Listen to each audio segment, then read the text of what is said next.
அன்பார்ந்த அனைவருக்கும் என்னுடைய நெஞ்சார்ந்த வணக்கம். ஞான ஒளிகிறா பாண்டியன். நிகழ்வுகளுக்கு ஏற்றபடி நம் தமிழில் பழமொழிகளும் கொஞ்சி விளையாடுகின்றன. 2 பேர் பேசிக்கிட்டு இருந்தான். ஒருத்தன் சொன்னான், இங்கே சரியான வருமானம் இல்லை, நான் அதனால் வெளிநாட்டில் போய் நிறைய சம்பாதிச்சிட்டு வந்து இங்கே பல வீடுகளை கட்டி வாடகைக்கு விட போகிறான் அப்படின்னா.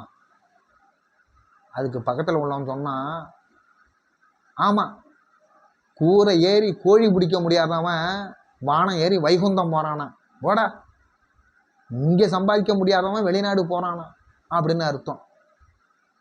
இவன் ஒரு கேள்வி கேட்டான், நீ என்னடா செய்ய போகிற அப்படின்னு.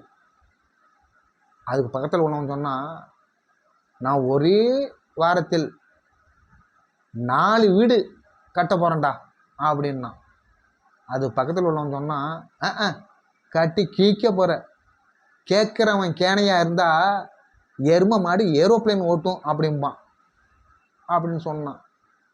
பார்த்தீர்களா, நிகழ்வுகளுக்கு ஏற்றபடி பழமொழிகள் தமிழில் எப்படியெல்லாம் கொஞ்சி விளையாடுகின்றன. இது உங்களுக்கு பிடித்திருந்தால் சப்ஸ்கிரைப் பண்ணுங்கள், லைக் பண்ணுங்கள், ஷேர் பண்ணுங்கள். நன்றி.